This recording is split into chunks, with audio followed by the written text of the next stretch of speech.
O saber viver, eu diria que seria viver integrando, assim como uma criança, o que eu sinto, com o que eu penso e com o que eu faço.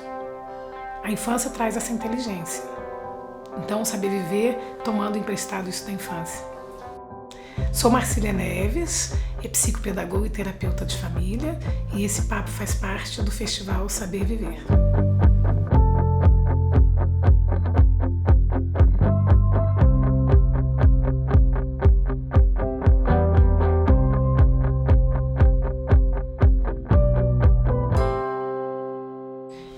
Eu acho que a infância, lidar com a infância, sob certo aspecto, é mais simples do que a gente pode imaginar. Claro que a gente se orientar, ouvir profissionais, estudar, entender do desenvolvimento, mas a própria infância traz o que é essencial para que a infância seja saudável.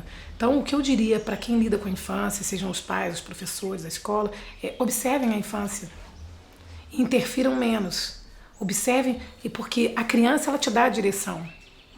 É assim. Agora, para isso não pode ter pressa, porque a gente observa e a gente quer logo a resposta para saber por onde a gente vai, que é o mal do século, a pressa, o tempo, né, o atropelamento dos processos. E se você tiver paciência para observar a infância, a coisa acontece. Eu vejo aqui no consultório, às vezes são 3, 4, 6 sessões observando e esperando a deixa. E quando a deixa vem tudo maravilhosamente. Eu tenho uma criança que eu atendo online, uma assim tão novinha, que fez 6 anos agora, porque é um ponto fora da curva em termos de interação, e tive uma sessão surpreendente na infância, na tela, que eu, há 6 meses atrás acharia impossível, de um desenrolar e que só precisou de observação e de vou por aqui, que ele está me chamando para ir por ali. Na infância eu acho que tem isso, dá uma olhada para ver aonde aquela criança está te chamando para ir. É o momento onde isso está mais puro, é na infância. A sinalização.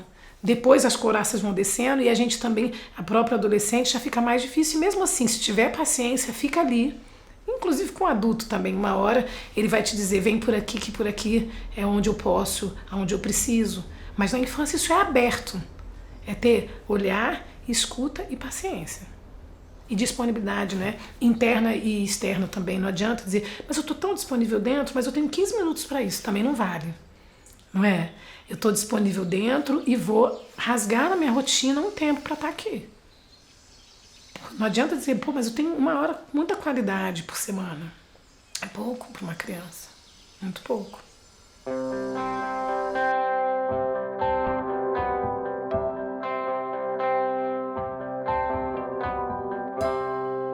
Eu acredito, converso isso muito com as crianças que eu atendo e com os pais, que se você vem pai, há algo especial nisso, no sentido de que se eu venho pai não é à toa.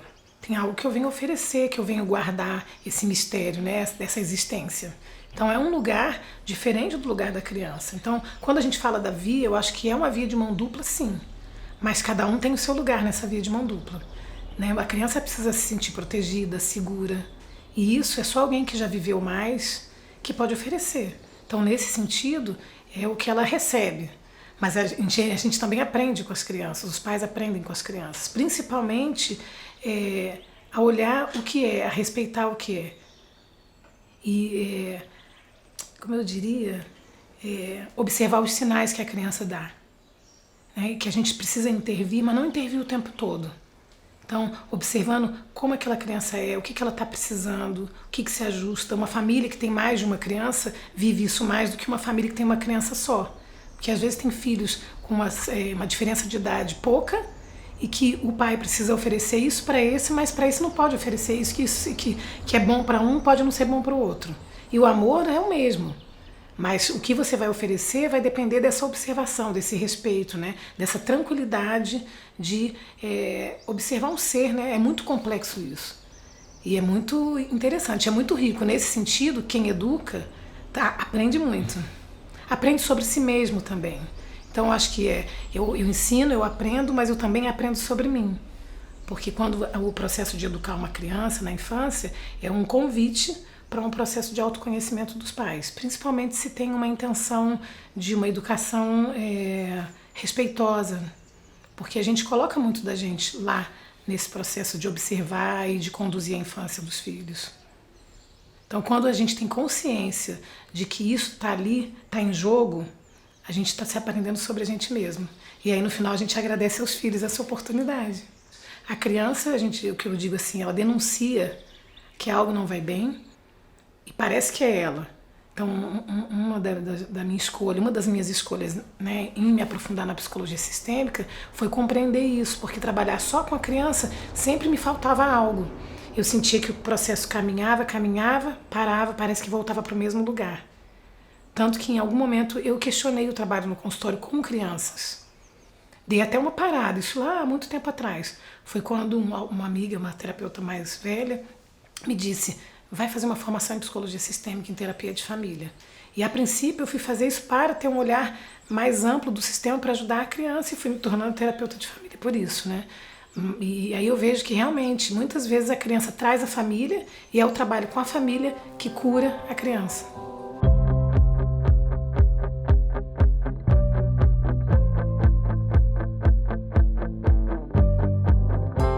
Vou fazer uma analogia com a minha infância, né? Vou fazer 56 anos e foi uma infância onde o lugar da infância era muito distante do lugar da vida adulta, até fisicamente mesmo. As crianças não tinham o lazer junto com os pais, né? Se você fosse num almoço de família, tinha a mesinha baixinha das crianças, os adultos se continham mais na hora de ter um assunto adulto perto da criança. Até porque eu acho que tinha mais tempo também, né? Era uma época, minha mãe não trabalhou, minha mãe foi uma guardiã da infância em casa, enquanto meu pai trabalhava. Então, tinha mais tempo para o adulto também poder ter o seu tempo separado da criança. Como hoje a gente tem uma jornada de trabalho muito acelerada, de muitas horas, o tempo que sobra na família é todo mundo junto. Então eu acho que isso é um marco, a questão do tempo, mas para antes disso tem o estudo do desenvolvimento infantil, na minha experiência lá pelos anos 80, que eu já trabalhava com crianças, né, em escola nessa época, de que a gente começa a olhar a criança de outra forma, né, de que algo acontece em cada fase, tem algo em comum. E que uma intenção, uma intervenção particular para determinada situação, você pode potencializar o processo de crescimento e desenvolvimento da infância. Então isso, para mim, na minha experiência, é um marco dessa mudança do lugar da criança.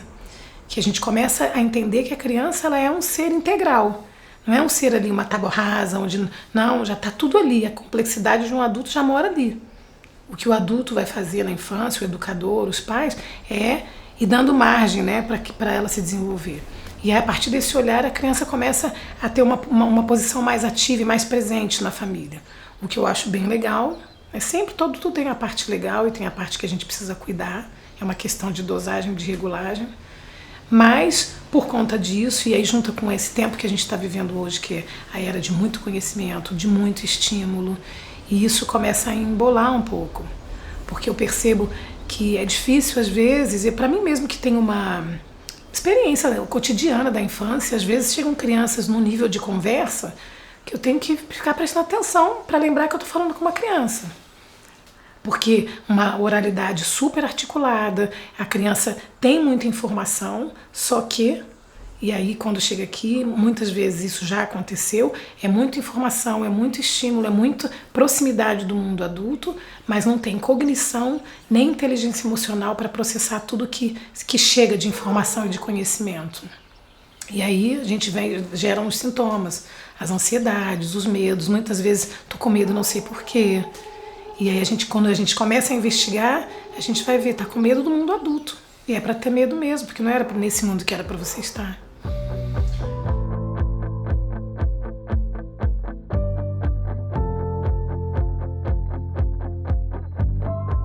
Eu não diria que a infância está sendo encurtada, eu diria que está sendo invadida. Para mim faz mais sentido a infância estar sendo invadida, o que causa um equívoco, uma impressão de que a infância está sendo encurtada, porque a infância está ali. Só que ela começa a ficar confusa, turva. Então não é que ela encurtou, ela foi invadida. E quando ela é invadida, ela é machucada. Né? Tem às vezes um tipo de violação mesmo na infância. Quando uma criança, por exemplo, vou dar um exemplo que é muito recorrente, uma criança participa de decisões importantes da vida dela. Decisões que os pais deveriam... Não que os pais tenham que saber tudo, mas às vezes tem decisões que os pais podem dizer para a criança: olha, a gente não sabe, a gente está conversando aqui entre a gente e assim que a gente souber, logo você vai saber. Ok. Mas você ficar pensando alto na frente da criança, eu acho que isso é melhor. Não, eu acho que é aquilo. O que você acha? A gente não decidiu ainda. E a criança participando daquilo é muito angustiante. A criança, ela precisa ser protegida. O lugar de segurança é esse, tem decisões que ela não precisa nem participar. Ela precisa ser comunicada de um lugar de tranquilidade dos pais. Olha, a gente decidiu isso e tudo que a gente decide é sempre pensando no melhor. E a gente está junto. Se algo não vai bem, a gente retoma, arruma, mas fica tranquilo que essa parte é com a gente. Então, nesse sentido dessa participação, e muitas vezes tem essa conversa e muitas vezes não tem. Então a criança fica perdida. E aí ela começa a buscar recursos para tentar lidar com isso. E aí parece que dá a impressão de que ela não é mais criança. Porque quando ela vê os adultos ali tão indecisos, ela começa a querer dar opinião, a encontrar um caminho, mas sem consistência, sem conteúdo para isso. E se você assiste isso de longe, muitas vezes a gente pensa, nossa, como tá maduro, né? Sabe das coisas? Mas isso é um equívoco. A criança, ela sente as coisas, mas saber, decidir, escolher os caminhos, principalmente na primeira infância, na segunda também, não é coisa de criança. Muitas dúvidas que os pais trazem, por exemplo, será que eu levo meu filho para escolher a escola junto comigo? É uma pergunta que agora é uma época de começar a ouvir isso, final de ano, início de ano, né? Porque eu falei para ele, dei 3 opções para ele escolher. Como que uma criança de 6, de 7 anos vai escolher a própria escola? É claro que os pais podem dizer, olha, a gente vai escolher considerando você, o seu perfil, quem você é, o que seria legal para você. Mas colocar essa decisão, por exemplo, na mão de uma criança, não pode, é desproteger.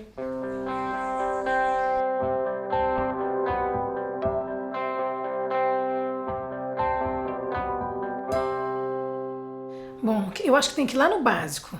A criança, ela precisa de contorno, de estrutura, que é a rotina. Quem que vai escolher essa rotina e vai olhar o que é melhor para a criança é o adulto. Hoje a gente tem dentro dessa rotina, que é desde a rotina das necessidades básicas, alimentação, sono, tem o lazer, tem o estudo e tem a tecnologia. Então esse uso da tecnologia e o tempo são os pais que vão dizer. Porque eu escuto muito, mas ele fica lá o dia inteiro. Mas se ele fica lá o dia inteiro é porque ele tem o computador o dia inteiro, ele tem a internet ligada o dia inteiro. Então essa sensação de impotência, que eu sei que é difícil mesmo, e não tem uma fórmula ainda, mas é a gente encarar isso como qualquer outra coisa da rotina. Se você deixar a criança lanchar 3 vezes na rotina dela, isso vai fazer mal para ela, a alimentação. Se você deixa ela dormindo o dia inteiro, ela vai perder o sono profundo da noite. E a tecnologia entra do mesmo jeito. Não dá para a gente criar crianças de época no mundo de hoje. São crianças dessa era. E tem muitas coisas legais, né, que elas sejam dessa era. Mas isso precisa ser regulado, assim como as outras coisas da rotina da criança, ser regulado pelos adultos. Aquilo que os pais querem oferecer para os filhos, isso em qualquer situação. A gente não oferece a alguém algo que a gente não oferece para a gente mesmo.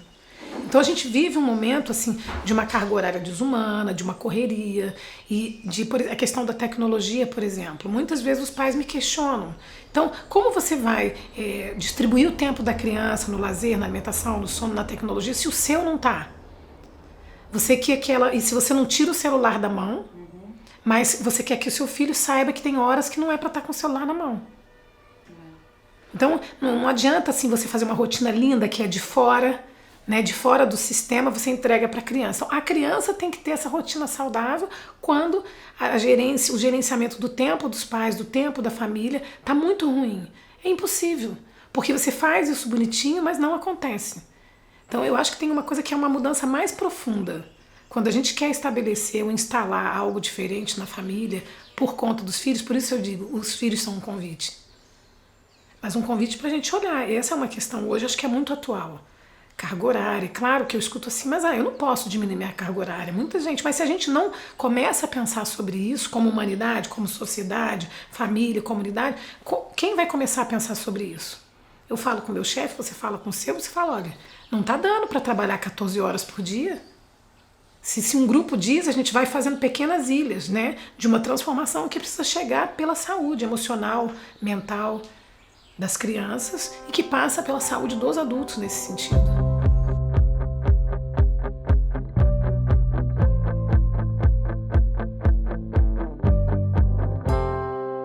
Porque antigamente uma criança, ela era uma pré-adolescência. Na minha época não tinha pré-adolescência. pré-adolescência é algo novo. É um termo de agora, dessa última década. Antes a gente tinha infância, adolescência, juventude e vida adulta. Não é? Agora a gente tem infância, primeira infância, segunda infância mais marcada, depois do estudo do desenvolvimento infantil, e aí veio a adolescência. Só que, como a adolescência parece que ela estava chegando antes, a gente começou a usar esse termo pré-adolescente, que era esse limbo entre, né, que a gente diz assim, entre uns 12, 11, hoje em dia, 13 anos, que é uma pré-adolescência. Mas a gente não pode esquecer que a criança está ali. Eu acho que a gente usa esse nome da pré-adolescência para dizer das questões que começam a chegar, do mau humor, não é? Da chatice, que os pais chamam de chatice, do fechamento, da caverninha, ou do desafio, do modelo desafiador, às vezes, que começa aí entre 11 e 13 anos, que antes isso começava um pouco mais tarde, aos 14 anos, e que agora a gente vê isso entre 11 e 13 anos. Eu linko isso a essa proximidade do mundo adulto. Mas também é uma confusão. Quem que eu sou, né? Eu sou criança, também não sou adolescente, então agora eu sou pré-adolescente. É uma mudança de status também, né? Uma transição de mudança de status. Em contrapartida, a gente tem uma adolescência que dura muito mais hoje em dia. A gente tem adolescentes de 25 anos, de 30 anos. Que eu acho que aí tem várias questões. Tem o medo de ir para o mundo, porque eu acho que a infância vai te levando para a adolescência, onde você vai aprender a escolher e a entender que cada vez mais a sua vida vai ser consequência das suas escolhas. Porque até uns 10 anos, uns 9, eu acho que a gente pode dizer que o que acontece com a criança na infância é responsabilidade dos adultos. A partir dessa idade a gente começa a colocar, mais cedo a gente começa a falar sobre escolha, mas a criança começa a entender isso até pela capacidade de relativizar, que chega aí por volta dos 9, 10 anos, que quando ela escolhe isso vai ter uma consequência. E na adolescência são as lições disso. A gente, né, é o lugar propício para a gente entendendo que cada escolha tem uma consequência para o bem e para o mal, e a gente se responsabilizando por isso. E aí a gente vive num momento de muitas incertezas, de muita instabilidade, de muito medo em vários aspectos e dimensões, o que faz a família ter mais medo, proteger mais, e a criança e o adolescente ir crescendo com a sensação, será que eu dou conta? E aí fica se retraindo para fazer esse salto.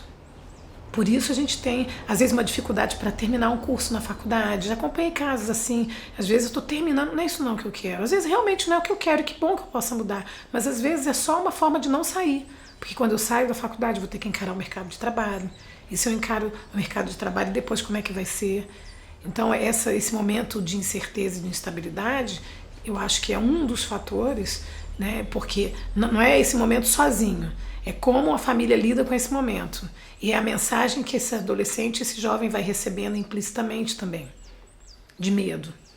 E isso, então eu me retraio, vou para o mundo não, vou ficar aqui.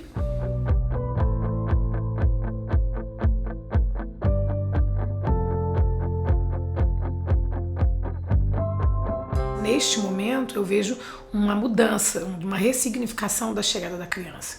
Vamos dizer, na minha infância, 40 anos atrás, 45 anos atrás, era uma bênção receber um filho. Que bom, né? Uma vida nova. Agora, não que não seja isso, mas junto com isso é um evento. E esse evento, né, eu até brinco assim, aquela rede de significados que a gente falava ali no início, virou um trono. E aí a criança desce, tum, né, e senta no trono. Porque a gente olha para ela, são muitos desejos, são muitas expectativas, e ela vai crescendo assim.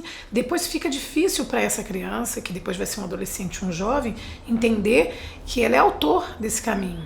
Que ela não vai só receber, não vai receber, que ela vai ter que encarar os processos. E nos processos é assim, tem tropeço, tem anda para frente, tem anda para trás, tem curva, tem satisfação, tem frustração, tem medo. E aprender a manejar, porque isso é a vida como ela é. Então acho que é esse manejo, por conta de uma superproteção também, que vem também, não é que vem do nada, né? Eu não gosto desse lugar de que é culpa da família. Na verdade é um lugar de reflexão, né? A família, ela espelha a sociedade, somos a sociedade. E isso vai entrando no processo educativo, no processo de observação e de acompanhamento da infância. Então é uma reflexão mais profunda, né? Dos pais que, por isso eu gosto da ideia de criar ilhas, né? Pais que refletem, que trocam. Outra coisa que eu acho também, esse medo, por conta desse medo, as famílias estão se fechando, trocam pouco. Medo da exposição, medo do julgamento, e que é um medo que eu recebo muitas crianças muito pequenininhas mesmo, que eu considero muito pequena, uma criança de 8, 9, 10 anos, com medo de não ser o primeiro, com medo de não estar perfeito, de só querer mostrar o que é admirável. Eu vivo muito isso aqui, desde muito cedo. E esse medo, ele vem. É um medo silencioso que vai entrando, que é muito importante que a família, que os pais estejam atentos para isso. Porque esse medo já é o medo de eu não performei, eu não sou o primeiro, então eu não sou nada. Muita gente desiste porque acha que só tem esse lugar de ser tudo ou não ser nada. É com esse lugar que eu trabalho muito aqui no consultório com as crianças e os adolescentes. Existe o meu jeito, os meus encantos, minhas potências, os meus pontos de trabalho. Qual é o problema de a gente ter algumas coisas que a gente já tem, parece que já vem mais aflorada, e outras que vão ser úteis se a gente se dedicar a um processo de desenvolver. Mas as crianças estão tendo medo disso. A gente começa a ver isso no processo de aquisição da escrita e da leitura já. A criança com medo de apagar. É muito sério, né?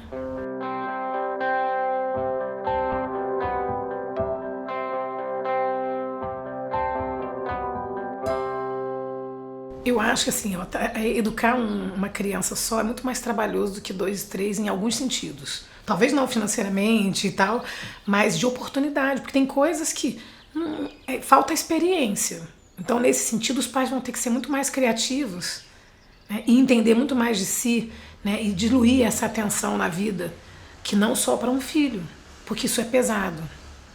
Então, acho que isso exige uma atenção extra dos pais e um jogo de cintura de promover no cotidiano da criança situações que a presença de irmãos traz naturalmente. E se não tem os irmãos, a gente tem que criar. Criar como? Não sei, dizendo, olha, eu quero isso, espera um pouquinho que eu vou ali fazer uma coisa, daqui a pouco eu te atendo. Criar mesmo, nesse sentido a gente tem que ficar num alerta. Ter essa malícia, entre aspas, de não ir satisfazendo tudo. Porque depois a criança vai para o mundo e ela se assusta. Como assim? Ninguém me disse que é assim que funciona. Eu não consigo esperar. Que é uma queixa às vezes, né, da criança assim, poxa, levantei o braço para responder a pergunta do professor e ela não me chamou naquela hora. Mas você tem 24 alunos, 25 numa sala, vai ter uma hora que ela realmente não vai te chamar. Tem paciência, ela não te chamou hoje, ela te chama amanhã. E às vezes é uma notícia que a criança recebe aqui, por exemplo. Às vezes você vai ser o primeiro, às vezes você vai ser o segundo, às vezes você vai ser o último, às vezes naquele dia não vai ter uma hora para você. Que uma criança que está com irmãos, né, que os pais falam, vamos, na hora do banho, vai um, vai o outro, espera, agora sou eu o primeiro. É uma outra dinâmica que tem uma riqueza, logo desde cedo, desse outro, né, que você divide, que você compartilha, que você ama, que você tem raiva, que você gosta de estar perto, depois você não quer estar mais. Então, é uma riqueza de contexto para a inteligência emocional. Porque no outro, é com o outro que a gente aprende. Não tem evolução sem o outro. As relações que trazem isso na vida. Então, a criança que não tem irmão também não é nada grave, né? Porque às vezes os pais se culpam. Também não é para os pais se culparem, porque, nossa, passei da hora. Agora eu penso que se tivesse um irmão, tudo seria diferente. E não é assim. Tem o amigo, tem o primo, a gente tem a escola, né?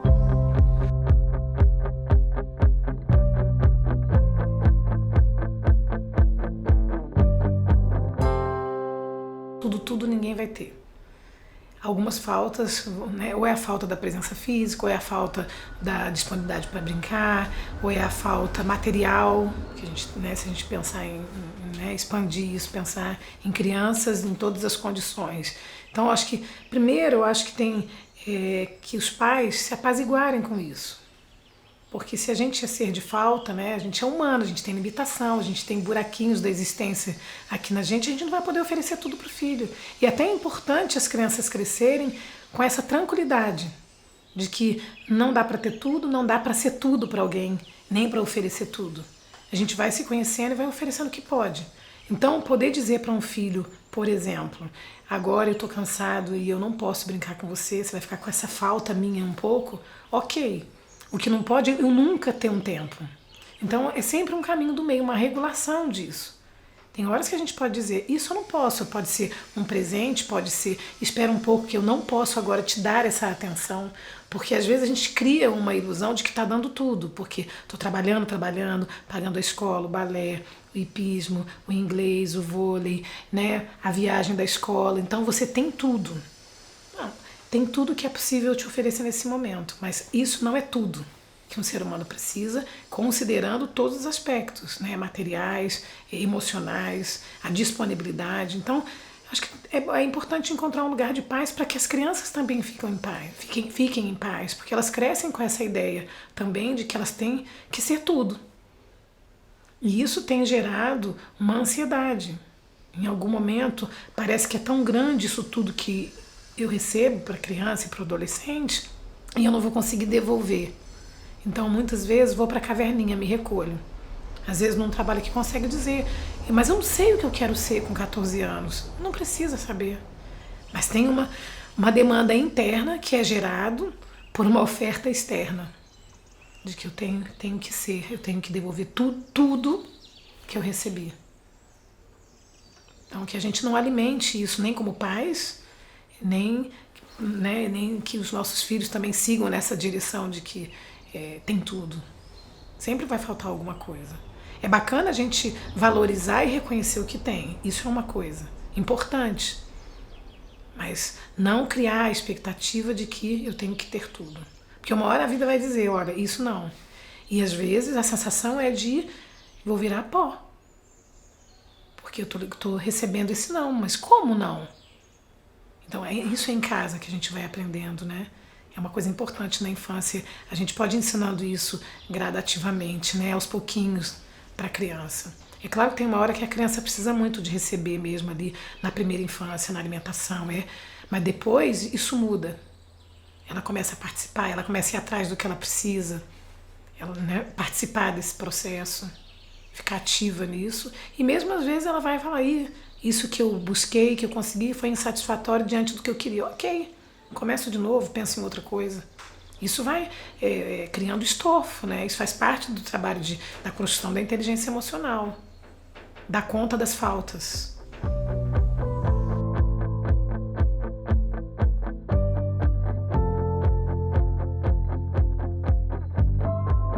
É um raio-x, né? Tem a criança ou o adolescente que na hora marcada tá lá no computador. Tem aquela família que ainda vai, cadê a bateria? Cadê o carregador? Cadê não sei o quê? Sabe? Dá para entender, né? Muita coisa que às vezes aqui eu fico, nossa, eu imagino que tá confuso. Mas agora eu tô vendo que tá confuso, até porque acho que tá mais confuso do que normalmente, né? Porque às vezes os pais estão ali trabalhando muito e às vezes é uma confusão que já vem, né? E que só potencializou na pandemia.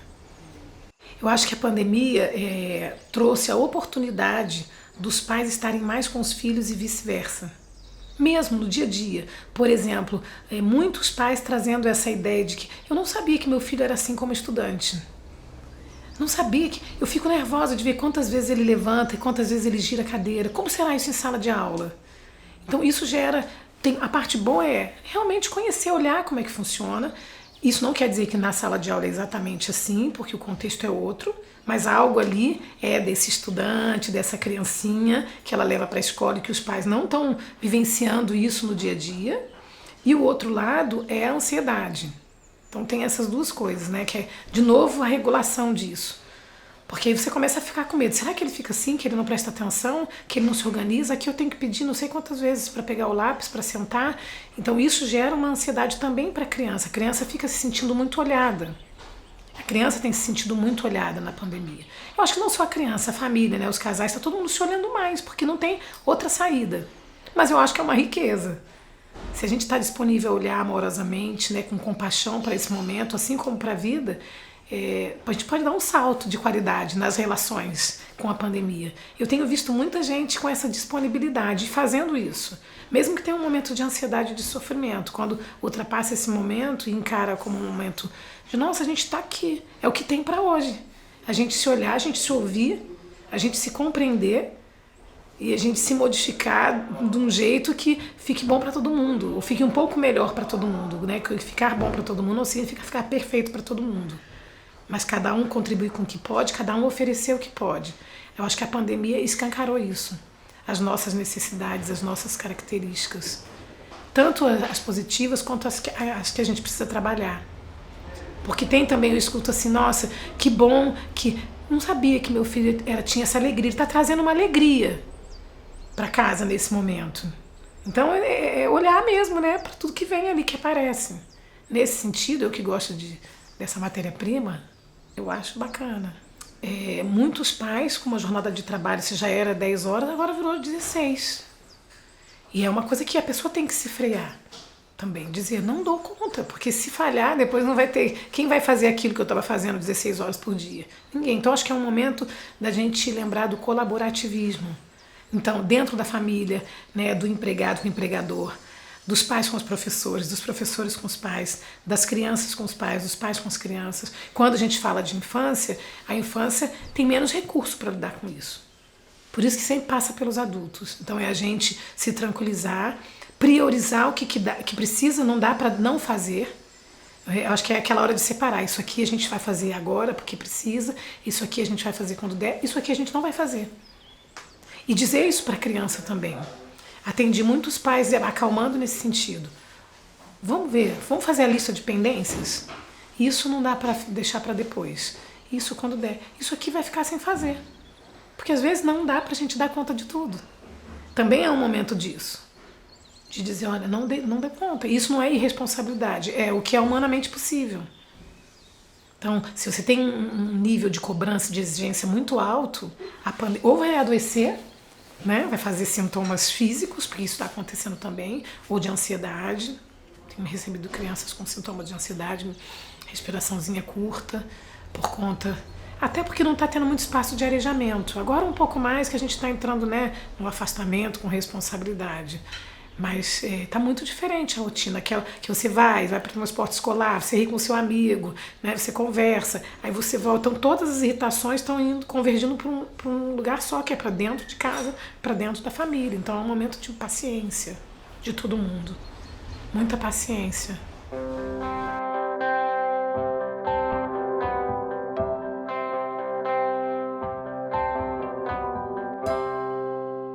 A infância, ela guarda esse lugar da flexibilidade, né?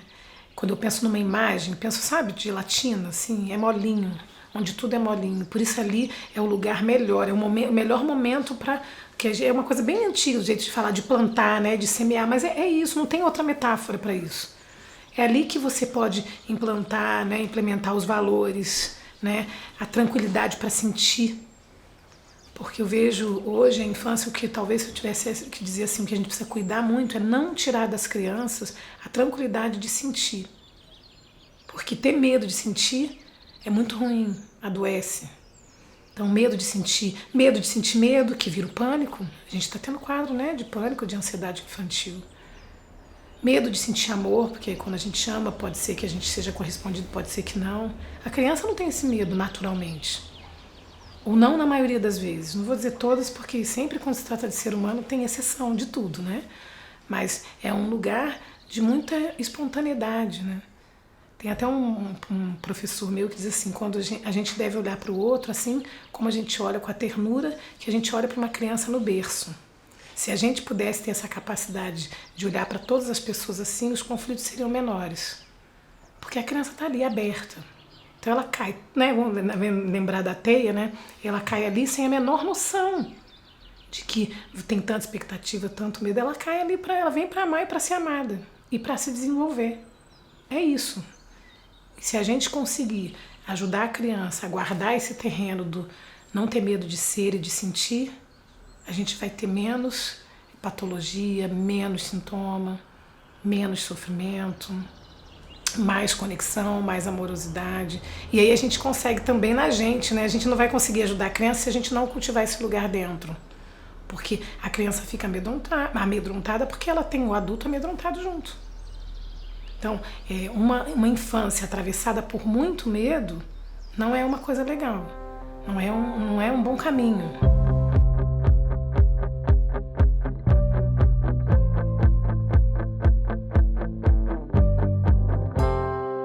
A chegada de uma criança no núcleo familiar representa uma realização, né, uma concretização de algo para o casal. Então isso vem cheio de expectativa, vem cheio de espera, de possibilidades. Então uma rede começa a ser tecida com essa chegada, que inclui se vai ser menina, vai ser menino, vai parecer com quem, vai gostar de quê, vai ser a cara do avô, da avó, do pai, da mãe. Então, sem sentir, a família começa a construir essa teia. Só que essa criança, ela não tem nada com isso, né? Ela vai chegar aí, vai cair na teia, né? E aí, isso é o que importa na hora do desenvolvimento. Primeiro, que é impossível para o ser humano não ter essa expectativa, mas é como a gente lida com isso. Porque quando a criança chega, é preciso que a gente respire e deixe que ela seja, observe quem ela vai ser. Respeite essa pessoa que está chegando e que não sabe dessa expectativa toda, e que precisa ser quem ela é. Então é importante esse respeito, a despeito das expectativas que a gente tem. Regular essa expectativa. Acho que zerar é quase impossível.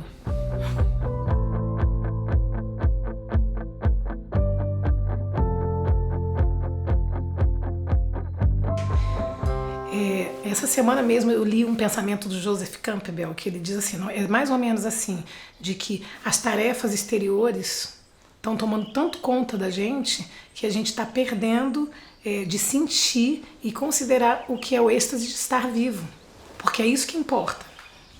E hoje, já cada vez mais cedo, né, os adolescentes, os pré-adolescentes estão dizendo que não estão entendendo mais o sentido da existência. Porque a gente tem que cuidar, e cuidar logo na infância, dessa existência tarefeira. Como se a vida fosse um contínuo fazer tarefas, resolver problemas, né? sem parada. Então, esse é um ponto de observação importante para a nossa vida como adulto, para a gente poder ajudar essa infância, para a gente diminuir os sintomas. Que isso tem a ver com a sociedade. Né, que vive muito em comparação, né, julga muito, classifica, pune, e as crianças crescem com esse pano de fundo. Não é à toa que às vezes com 7, 8 anos eu estou com medo e não sei de quê. E às vezes não tem um medo concreto, mas a criança, como ela não tem as couraças, ela está ali, né, recebendo, né, é muito permeável a criança. Então, às vezes, o meu trabalho com a criança é tentar investigar junto que foi que entrou por ali, pela pelezinha molinha, né? E que está dando medo que ela não sabe o que é. Traduzir um pouco isso. Mas isso já é um trabalho onde algo já foi, já está doendo, né? O bom é a gente trabalhar para antes disso. Proteger essa infância, né? Do verdadeiro significado da existência, que é estar vivo, em primeiro lugar. Depois vem as outras coisas, as conquistas que fazem parte da vida da gente, mas não as conquistas que querem pra gente, aquelas que a gente se conecta e a gente vai buscar. E que não é simples assim, porque é por conta dessa expectativa, desse planejamento para a vida de uma criança que nasceu e não tem nada a ver com isso, com o que esperam, o que planejaram para ela. Uma coisa é você orientar, né, oferecer possibilidades para que essa criança hoje, amanhã seja um adolescente ou um jovem que tenha liberdade de escolher. Isso é bacana, acho que isso é o papel da educação. Se eu tenho uma boa educação, eu não fico refém, eu não vou fazer aquilo porque só tenho aquela opção. Eu tenho a liberdade de escolher porque eu aproveitei aquilo que eu recebi desde a minha infância, de preparo para a vida. Mas isso é diferente de tem que. Você oferece o leque e se retira para aquela criança, aquele adolescente, né? E a criança vai crescer se preparando para aquele jovem poder escolher o que ele quer. E às vezes ele vai usar daquilo tudo que ele recebeu 2, 3 coisas. E tudo bem. Não é fácil isso, né, para os pais, muitas vezes. Esse é um lugar, às vezes, de conflito. Mas é preciso trabalho pessoal, né, na família, nos pais, para respeitar essa existência. Pode falar que você está com vontade de morrer, porque os adolescentes têm medo de falar isso, né? Tem um tabu em torno disso. Eu falo, está com vontade de morrer, é isso? Aí eles até riem nervosos, né? Eu falo, porque está sem sentido, vamos buscar esse sentido. Então, isso muito do meu trabalho é essa busca desse sentido, mas não desse sentido que vem plastificado. É um sentido dentro. E não é só um sentido, o que me faz super feliz, mas o que me faz feliz pode ter esforço também. Não é isso, porque eu acho que tem um lugar, não sei se a gente pode falar sobre isso, que é esse lugar de, a gente não pode puxar muito a barca, se esforçar, quebra. Também não é um bom lugar, Porque também é um equívoco, né? Às vezes algo que me faz feliz no final é um caminho onde teve esforço. O esforço não é incompatível com o prazer. Que eu acho que isso, às vezes, na infância, tem um equívoco. Só que é um esforço, sim, guardado das devidas proporções. O que uma criança de 5 anos vai se esforçar é diferente de um adolescente de 16. Quando tem um desenvolvimento orgânico na infância que tem esforço. Então, quando chega uma criança que está com nó nos esforços, a primeira coisa que eu falo, e você hoje chegou aqui andando? Como é que foi isso? Né? Porque um dia você rolou de um lado para o outro, no outro dia você engatinhou, se arrastou, levantou, andou, se ancorando nos móveis. Isso é um esforço orgânico. A existência tem um esforço orgânico que a gente não precisa ter medo, que é bom, que é aquele que no final você fala, consegui. E se a gente transfere isso, que é muito orgânico, né, do nosso desenvolvimento, para as questões da nossa educação, de como a gente vai encarar a vida e os desafios, isso fica regulado. Só que na performance vem um esforço que muitas vezes é desumano. Emocionalmente falando, né? Às vezes fisicamente falando mesmo, né? Quando tem, sei lá, um jovem que tem que estudar para uma prova, sei lá quantos capítulos de um livro. São coisas para a gente pensar. E que os jovens hoje, e cada vez mais cedo as crianças, elas estão questionando isso.